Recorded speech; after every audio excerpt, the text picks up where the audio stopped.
Welcome to Creation Media Podcast. Today, we are diving into, well, the real building blocks of visual storytelling. We're unpacking a guide on mastering video shooting and camera techniques. And this source, it's not just, a list of camera settings. It really looks at the fundamental choices the authors say are absolutely crucial for making video that genuinely connects. Our mission here is to explore the why behind these techniques. Things like camera classification, composition, different shot types, angles, movement, and transitions too. We want to get a handle on how, according to this guide, each element is really a deliberate tool you use to craft a compelling visual story. That's exactly right. It's all about intentional creation. The guide really emphasizes making conscious choices with your camera to get a specific effect. It's not just pointing and shooting. It's presented as a deliberate craft. Okay, so let's start with maybe the most fundamental choice the guide talks about, camera perspective, how the camera sees the world.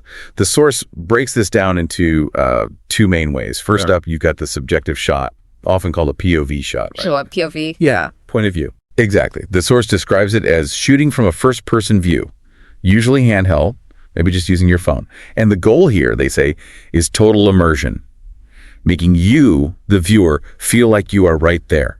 On site, as the guide puts it, experiencing what the character sees. Yeah. Then there's the opposite, the objective shot.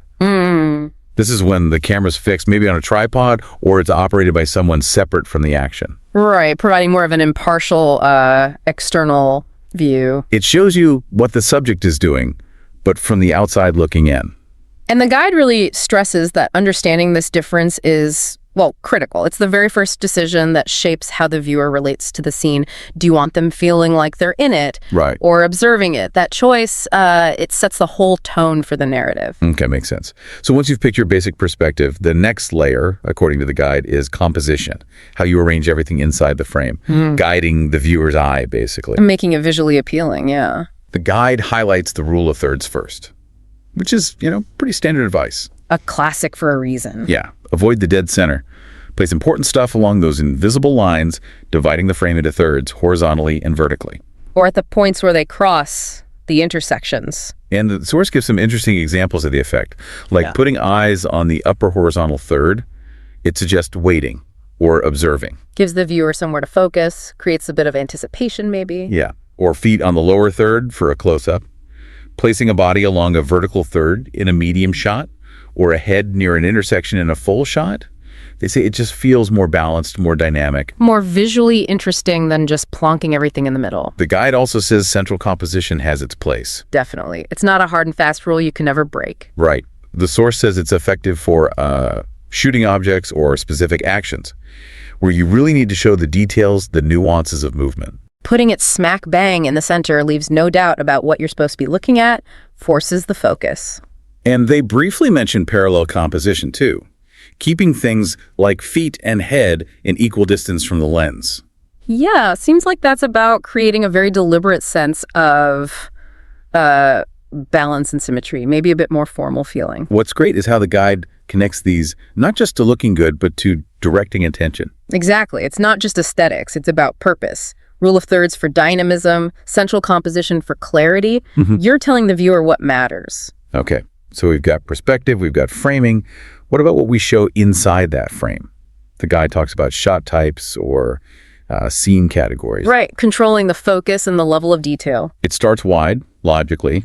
The long shot, or LS subject small, you see the environment, establishes location. Sets the scene, lets you know where you are. Then the full shot, FS, you see the whole person. Good for showing complete physical actions, the guide says. You need to see their whole body to understand what they're doing, maybe. Moving closer. The medium shot, MS knees, or waist up. The workhorse shot. Yeah, the source highlights it for dialogues especially, captures upper body action and facial expressions. You get the gestures and you start to see the emotion. Crucial for conversation scenes. Then even closer, the close-up, CU, focusing right in on hands, or especially the face. Again, vital during dialogues, the guide stresses for showing reactions, those little details. You really see the emotion then. And finally, the extreme close-up, ECU. Like really close? Yeah. Intricate details. An eye, a specific expression, a tiny object. The guide presents this as the way to force attention onto the absolute smallest detail. So looking at how the source lays these out, it's like a funnel of information, isn't it? Yeah, that's a good way to put it. You choose how much context you give. The world, the person, their feelings, or one tiny critical thing. It's about prioritizing information for the viewer. And you can alter that perspective even more with angles and height. The guide calls it differentiation. Changing not just what you see, but how you see it affects perception. Let's talk angles first. Yeah. The flat angle is just straight on, direct. Pretty standard, yeah. Straightforward capture. A 90-degree side angle, good for interactions, like two people talking seen from the side, or for test shots, apparently. Okay. Simple profile view. The 45-degree front or back angle is called optimal for portrait. Suggests it's flattering. Could be. Or just a natural engaging angle. And it can also create mystery if from the back or convey departure, someone walking away. Right, showing their back tells a story. What's interesting is the direct rear shot during a conversation. Yeah. From behind the subject. Yeah. The source says this can feel really authentic, intimate, like you're similar to being right there listening in. Huh. Kind of puts you in the conversation, but still slightly detached. Interesting. Now, height, low angle, worm's eye view, looking up. Makes things look big, imposing. Yeah, the source notes it makes legs look longer, good for mountains, buildings, gives scale. Definitely conveys power or grandeur. Then the opposite, high angle, bird's eye view, top shot, looking straight down. Often makes the subject seem smaller, more vulnerable maybe, or just gives a clear overview of an area. The guide doesn't explicitly state the effect here, but that's common usage. And it mentions the extreme low angle shot. Even lower than the standard low angle. Yeah, described as unique, special, taken from like inside a bucket or a water tank. Yeah. An unconventional viewpoint. Just to be different, grab attention with something visually unusual. So angle and height aren't just technical things. Not at all. The guide implies they're psychological tools. Low angles give power, high angles can diminish. You're playing with the viewer's perception of dominance, vulnerability, scale, all through where you put the camera. Adds another layer of dynamism, doesn't it? And speaking of dynamism, camera movement. Breathing life into the shot. Exactly. The guide details the push-in camera movement, typically handheld, maybe with a phone, moving forward while filming. Creates that feeling of motion, of energy. Yeah, the core benefit, the guide says, is dynamism. Stops the footage feeling flat, stagnant, makes it more engaging. Like the examples. Walking forward, bending down. The camera moves with the action, pulls you in. And the contrast is the tripod fixed shot. Rock steady. Camera's stable, static. Its purpose, as presented, is just simple, clear information delivery about an action. No distracting movement. Clarity and stability. Sometimes that's exactly what you need. So the guide highlights this strategic choice, right? Fixed shot for objective clarity. And the push-in for subjective energy, drawing the viewer into the motion. It's about controlling the scene's energy and the viewer's focus within it. Okay, nearly there.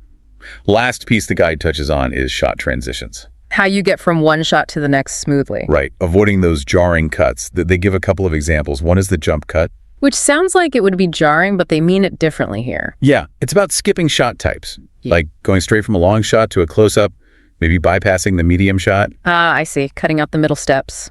Exactly. The benefit, they say, is making the video flow more smoothly. Specifically, avoiding a stuttering or clunky feel if you had too many small steps. Streamlining, basically. Keeps the pace up, avoids getting bogged down. Makes sense. Another technique is using close-up to close-up transitions. So cutting from one CU directly to another CU? Yeah.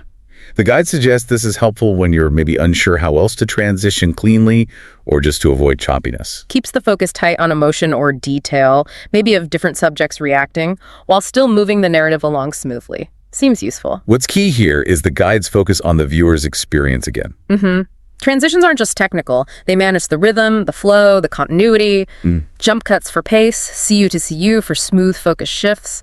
They're guiding the viewer seamlessly from moment to moment, keeping them immersed. So if we pull all this together from the guide, the big takeaway really is that compelling video doesn't just happen by accident. Absolutely not. It's all intentional. Mastering these basics, perspective, composition, shot types, angles, height, movement, transitions, it's not just about knowing the terms. As the source material really drives home, each one is a deliberate choice you make to tell your story more effectively. that connect with your audience. It's about making conscious, strategic decisions for every single frame. And as the guide implies, practicing these techniques is how you develop that cinematic eye they mentioned. That's how you elevate your skills. Exactly. It's that intentionality behind every choice that separates just recording from actually creating something powerful. Well, that brings us to the end of this deep dive into the world of video techniques as laid out in this guide. And here's something to maybe mull over based just on what we've discussed from the source. How did these incredibly deliberate choices, where the camera is placed, how the subject is framed, whether the camera moves, how you cut between shots, how do they fundamentally shape the story being told, and maybe more importantly, your own emotional response the next time you watch something? Thank you to Lesson Creation Media Podcast. Please follow us to get more creative media tips.